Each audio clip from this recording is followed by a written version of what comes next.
Doctor ortho Ayurvedic oil and capsule, अब दर्द भी घुटने टेकेगा। संभल के शाही जामा मस्जिद के दूसरे सर्वे के दौरान हुई हिंसा के मास्टरमाइंड पर कार्रवाई। फरार गैंगस्टर शारिक साठा की अवैध संपत्ति की कुर्की के दौरान पूरे इलाके को छावनी में तब्दील किया गया। दावोस में सीआईआई के आयोजित उच्च स्तरीय राउंड टेबल बैठक में शामिल हुए झारखंड के मुख्यमंत्री हेमंत सोरेन। बैठक में झारखंड के सतत और समावेशी विकास का दृष्टिकोण किया प्रस्तुत। लखनऊ में 86वीं अखिल भारतीय पीठासीन अधिकारी सम्मेलन का आयोजन। समापन समारोह में शामिल हुए सीएम योगी आदित्यनाथ। सीएम ने कहा, लोकतंत्र की आधारभूत इकाई है हमारी विधायिका। प्रयागराज में भारतीय वायुसेना का ट्रेनी विमान दुर्घटनाग्रस्त। उड़ान के दौरान दुर्घटनाग्रस्त होकर शहर के बीचों बीच एक तालाब में गिरा ट्रेनी विमान के दोनों पायलट सुरक्षित।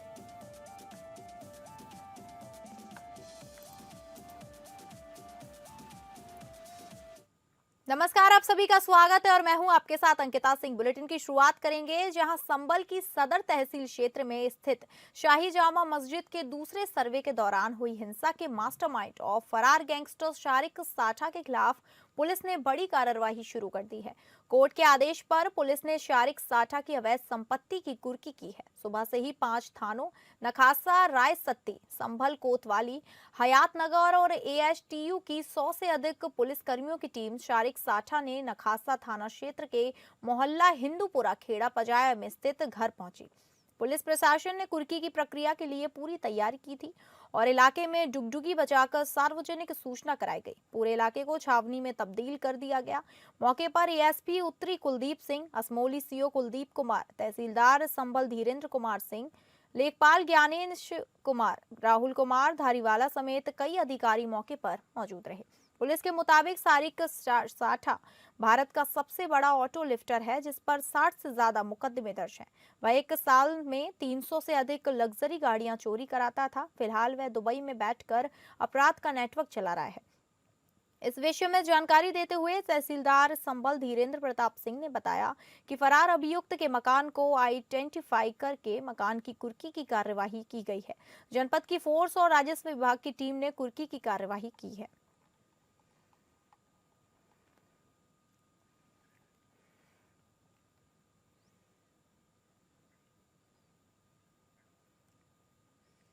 संभल हिंसा मामले में पुलिसकर्मियों पर एफआईआर का आदेश देने वाले सीजेएम विभांशु सुधीर को उनके पद से हटाकर सुल्तानपुर तबादला कर दिया गया है। उन्हें सीजेएम से सिविल जज सीनियर डिवीजन का पद दिया गया है। यह तबादला सीओ अनुज चौधरी सहित पुलिसकर्मियों पर एफआईआर दर्ज करने के आदेश के बाद हुआ है।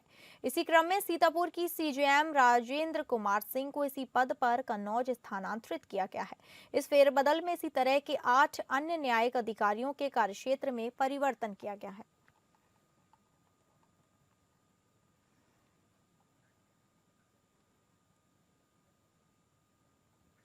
शंकराचार्य स्वामी अविमुक्तेश्वरानंद विवाद पर अखिलेश यादव ने बड़ा बयान दिया है। अखिलेश यादव ने कहा कि शंकराचार्य जी और जितने भी हमारे साधु संत हैं वह हमारी शोभा है। सनातन धर्म की परंपरा कोई तोड़ रहा है तो भारतीय जनता पार्टी है। अगर आप भारतीय जनता पार्टी के हिसाब से काम नहीं करोगे तो आपको भी नोटिस मिलेगा। आपके पास ईडी आएगी, सीबीआई आएगी। अगर एक अधिकारी शंकराचार्य जी से पूछेगा आपका सर्टिफिकेट क्या है, तो इससे बड़ा हमारे सनातन धर्म का अपमान कोई नहीं है। हम लोग शंकराचार्य जी और साधु संतों का आशीर्वाद लेकर जनता की सेवा करेंगे।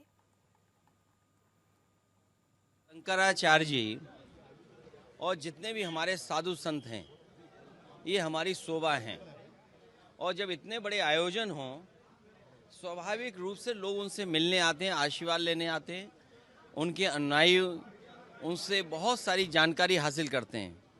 यही सनातन धर्म की परंपरा है और अगर परंपरा कोई तोड़ रहा है तो वो भारतीय जनता पार्टी है।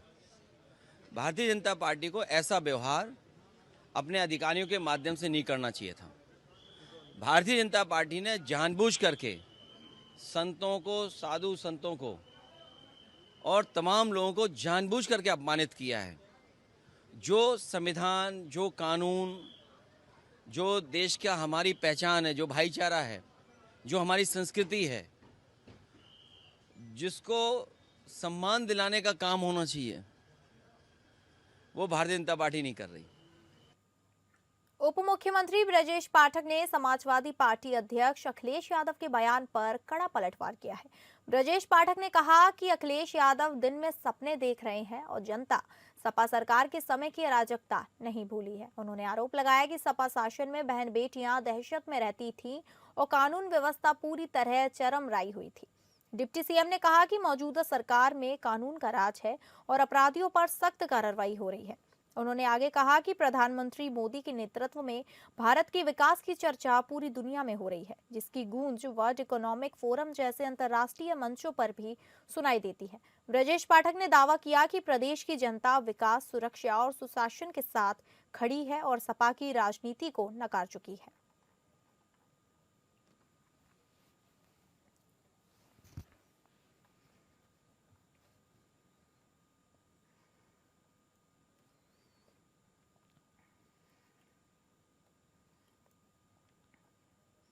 लखनऊ के किंग जॉर्ज मेडिकल यूनिवर्सिटी से जुड़े अवैध धर्मांतरण और यौन शोषण के मामले में Uttar Pradesh special task force ने जांच को नए सिरे से शुरू कर दिया है। एसटीएफ की टीम अब यूनिवर्सिटी के संबंधित विभागों में गहन छानबीन कर रही है। एसटीएफ इस मामले में विभाग के अफसरों और कर्मचारियों के बयान दर्ज करने की तैयारी कर रही है। सूत्रों के अनुसार एसटीएफ ने पैथोलॉजी विभाग और क्रिटिकल केयर मेडिसिन विभाग के हेड ऑफ डिपार्टमेंट को नोटिस जारी करने का फैसला किया है। इन दोनों विभागों के डॉक्टरों और कर्मचारियों के मोबाइल नंबरों व अन्य डिटेल्स को भी एसटीएफ ने अपने कब्जे में ले लिया है। इनसे बयान दर्ज कराकर मामले की हर परत को खोलने की कोशिश की जा रही है।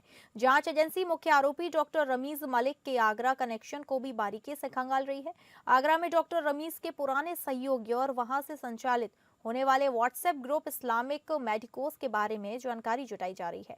एसटीएफ इस ग्रुप के एडमिन और अन्य सदस्यों की पहचान कर उनसे पूछताछ करने की तैयारी में है।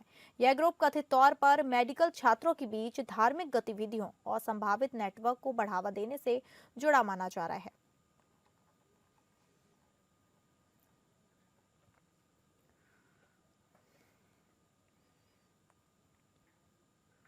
लखनऊ में 86वीं अखिल भारतीय पीठासीन अधिकारी सम्मेलन के समापन समारोह में सीएम योगी शामिल हुए। इस दौरान उन्होंने कहा कि लोकतंत्र की आधारभूत इकाई है हमारी विधायिका और वास्तव में भारत के संविधान के संरक्षक के रूप में यह अपनी भूमिका का निर्वहन करते हुए देश के अंदर न केवल विधायी कार्यों के लिए एक रूपरेखा तैयार करती है, बल्कि समग्र विकास की कार्य योजना का भी एक महत्वपूर्ण मंच होती है।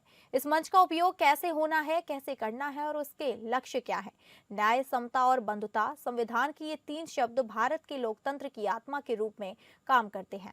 सीएम योगी ने कहा कि मुझे 5 बार लोकसभा में रहने का सौभाग्य प्राप्त हुआ और मुझे इस बारे में बहुत गौरव की अनुभूति होती है कि हमने सामान्य जीवन में सरकार की गतिविधियों, आपसी व्यवहार और कैसे नियमों के अंतर्गत इन कार्यक्रमों को आगे बढ़ाया जा सकता है, इन सभी को देश की संसद के अंदर सीखा है और जाना है।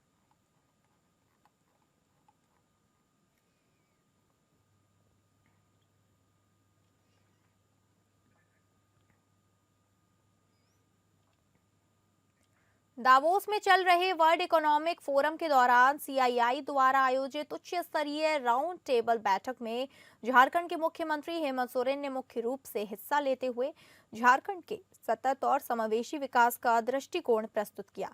इस अवसर पर तस्वीरें सोशल मीडिया पर साझा कर उन्होंने अपना अनुभव भी साझा किया। तो वहीं बैठक में शामिल होने पर उन्होंने कहा कि झारखंड केवल खनिजों और प्राकृतिक संसाधनों का निर्यातक राज्य नहीं बनना चाहता, बल्कि मूल्य संवर्धन, टिकाऊ औद्योगिकरण और जन केंद्रित विकास की दिशा में आगे बढ़ेगा। साथ ही मुख्यमंत्री ने राज्य सरकार की उन पहलों का उल्लेख किया जिनके माध्यम से खनिज आधारित डाउनस्ट्रीम उद्योगों, नवीकरणीय ऊर्जा, हरित प्रौद्योगिकी और मानव संसाधन विकास के जरिए रोजगार सृजन को बढ़ावा दिया जा रहा है। बैठक में उनके द्वारा आर्थिक विकास के साथ पर्यावरणीय एवं सामाजिक संतुलन बनाए रखने की आवश्यकता पर जोर दिया गया है।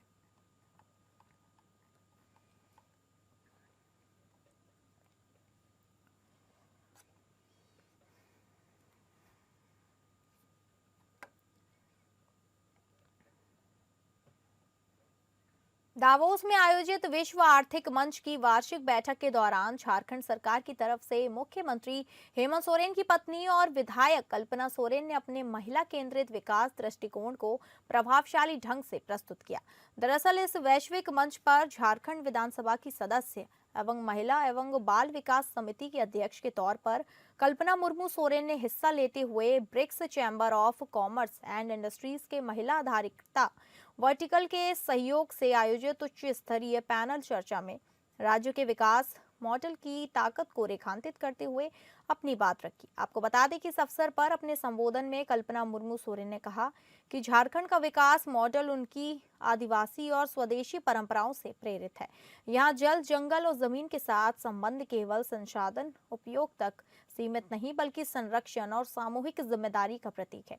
इसके साथ ही उन्होंने कहा कि सतत विकास तभी संभव है जब प्रकृति और समाज के बीच संतुलन बना रहे और विकास स्थानीय मूल्यों से जुड़ा हो। इसके अलावा मौके की कई तस्वीरें विधायक ने सोशल मीडिया हैंडल पर भी साझा की है।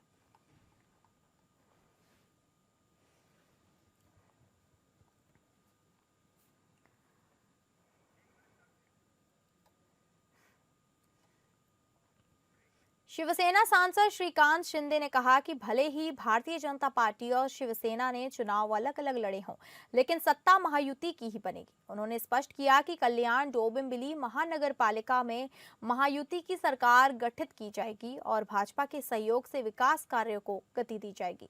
श्रीकांत शिंदे ने कहा कि मनसे की भी विकास के लिए साथ आने की भूमिका है। मनसे नेता राजू पाटिल उनके व्यक्तिगत मित्र हैं और विकास के लिए सभी का एकजुट होना जरूरी है। उन्होंने ये भी बताया कि मनसे की ओर से शिवसेना महायुति को समर्थन दिया गया है। सपा सत्ता स्थापना से जुड़े सभी अधिकार उप मुख्यमंत्री एकनाथ शिंदे के पास है। जल्द ही भाजपा प्रदेश अध्यक्ष रविंद्र चौहान के साथ शिंदे साहब की बैठक होने की संभावना है, जिसमें महापौर, उप महापौर और सभापति पदों के बंटवारे पर फैसला लिया जाएगा। कुछ नगर सेवकों की उपलब्धता को लेकर फिलहाल स्पष्ट जानकारी देना संभव नहीं है। उन्होंने ये भी कहा कि कल्याण डोंबिवली के साथ साथ उल्लासनगर में भी महायुति की ही सत्ता बनेगी। भाजपा को अलग रखकर सत्ता बनाने का कोई सवाल नहीं है। भाजपा, शिवसेना और मनसे मिलकर सरकार बनाएंगे। उल्लासनगर में शिवसेना, भाजपा, वंचित और अपक्ष के सहयोगी से सत्ता गठन होगा। सभी दल एक साथ आएंगे तो विकास कार्यों में कोई बाधा नहीं आएगी। सत्ता में स्थिरता रहेगी और भविष्य में विकास के नाम पर वास्तविक विकास किया जाएगा।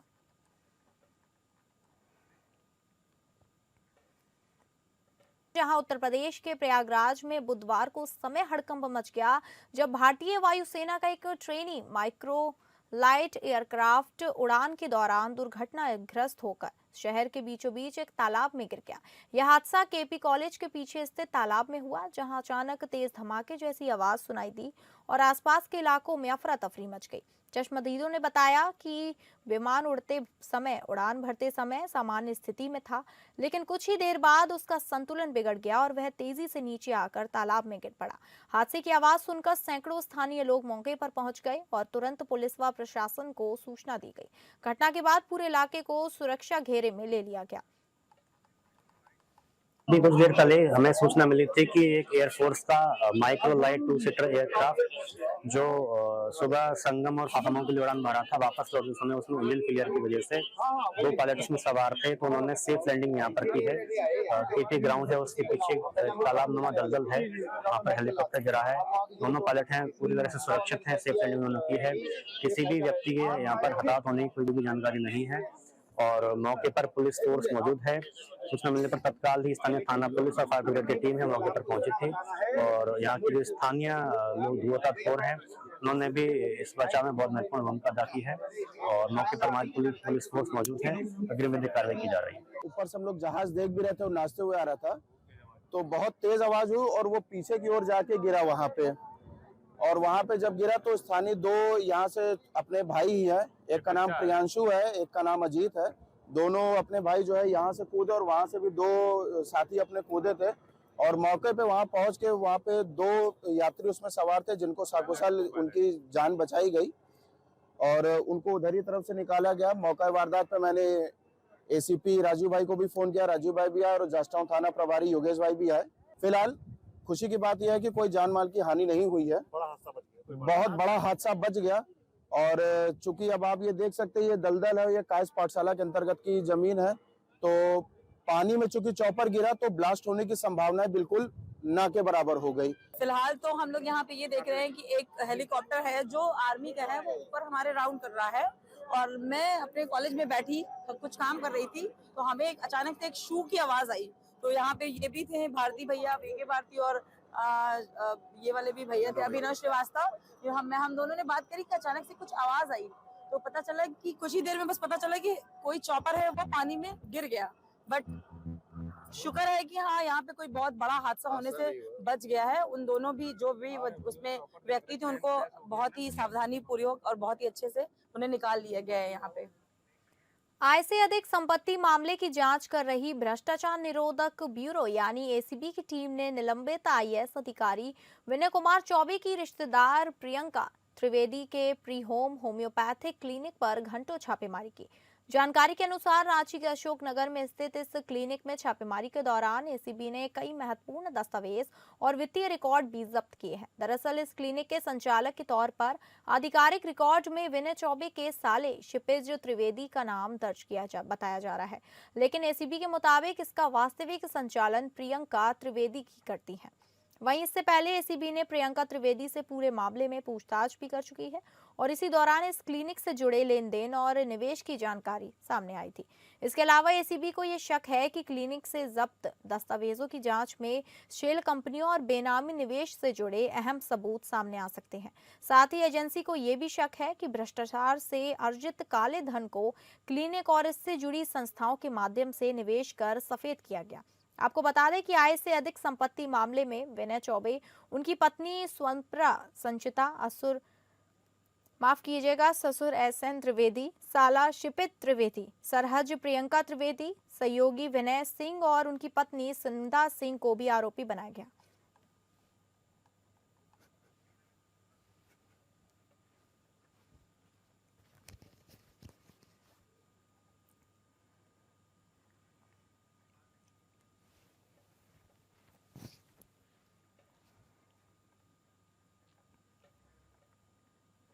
होमगार्ड विभाग में वर्दी घोटाले की गृह विभाग ने मुख्यमंत्री पुष्कर सिंह धामी के निर्देश पर जांच शुरू कर दी है। घोटाले का आरोप deputy commandant general Amitabh Srivastava पर है। आरोप है कि उन्होंने अपनी शक्तियों का दुरुपयोग करते हुए 1 करोड़ रुपए का वर्दी व अन्य सामान 3 करोड़ रुपए में खरीदा है। कमांडेंट जनरल पीवीके प्रसाद ने विभागीय जांच कराने के बाद श्रीवास्तव की बर्खास्तगी और उनसे 2 करोड़ रुपए की रिकवरी करने की संस्तुति की थी और करते हुए शासन को लिखा था। गृह सचिव शैलेश बगोली ने कहा कि इस मामले में 15 दिन पहले कमांडेंट जनरल होमगार्ड का पत्र मिला था। इसमें बताया गया कि अमिताभ श्रीवास्तव ने अपने पद का दुरुपयोग करते हुए वित्तीय अनियमितताएं की हैं। इस मामले की जांच के लिए शासन स्तर के अधिकारियों की टीम बनाई गई है। आरोप है कि जवानों के लिए 1 करोड़ रुपए की वर्दी 3 करोड़ रुपए में खरीदी गई।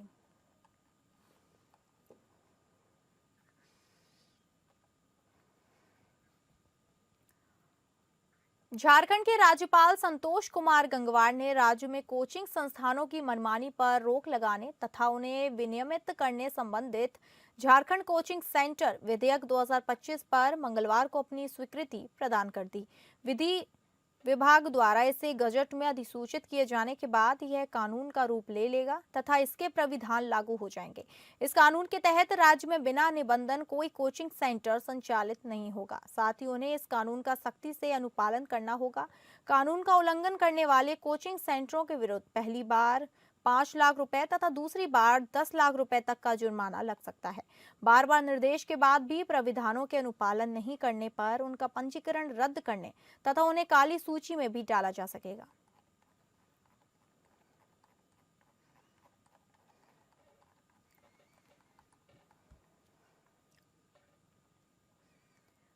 पंजाब में किसानों और मजदूरों के मुद्दों को लेकर भगवंत मान सरकार के खिलाफ विरोध प्रदर्शन तेज हो गए हैं। किसान नेता सरवन सिंह पंधेर ने सरकार पर आरोप लगाया है कि यह एक डरी हुई सरकार है जो सवाल पूछने वाले किसान और मजदूर नेताओं को गिरफ्तार करके अपनी नाकामी छिपाना चाहती है। उन्होंने कहा कि हम शांति से पुलिस से सवाल करने जा रहे थे, लेकिन सरकार ने पहले ही गिरफ्तारियां करके लोकतांत्रिक अधिकारों को कुचल दिया। सरवन सिंह पंदेर ने कहा कि सरकार वादा करती रही कि पंजाब को नशा मुक्त, बेरोजगारी मुक्त और भ्रष्टाचार मुक्त बनाया जाएगा, लेकिन असलियत इससे बिल्कुल उलट है। उन्होंने शंभू में किसानों पर हुए अत्याचार के लिए केंद्र और पंजाब सरकार दोनों को जिम्मेदार ठहराया।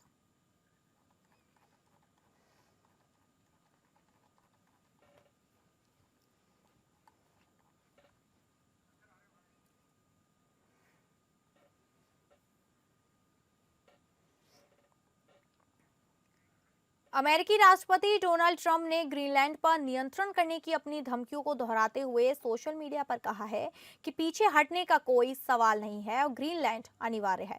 व्हाइट हाउस में एक प्रेस कॉन्फ्रेंसिंग के दौरान ट्रंप से पूछा गया कि वे ग्रीनलैंड हासिल करने के लिए कितना आगे जाने को तैयार हैं और उन्होंने जवाब दिया, आप पता लगा लेंगे। इस बीच फ्रांसीसी राष्ट्रपति इमैनुअल मैक्रों ने स्विट्जरलैंड में विश्व आर्थिक मंच की बैठक में चेतावनी देते हुए कहा कि एक नियमों के बिना दुनिया की ओर बढ़ने का खतरा है, जबकि कनाडा के प्रधानमंत्री मार्क कार्नी ने कहा कि पुराना आदेश वापस नहीं आ रहा है। ट्रंप ने ग्रीनलैंड पर अपने दावों को सही ठहराते हुए कहा कि यह अमेरिका की राष्ट्रीय सुरक्षा के लिए महत्वपूर्ण है और इसमें बड़ी मात्रा में खनिज संसाधन है। दूसरी ओर ग्रीनलैंड और डेनमार्क के नेताओं ने कहा कि ग्रीनलैंड बिक्री के लिए नहीं है और वे अमेरिकी नियंत्रण में नहीं जाना चाहते। इस मुद्दे पर यूरोपीय संघ ने भी अपनी स्थिति स्पष्ट करते हुए कहा कि वे ग्रीनलैंड पर अपने अधिकारों की रक्षा करेंगे और अमेरिकी धमकियों का सामना करने के लिए तैयार हैं।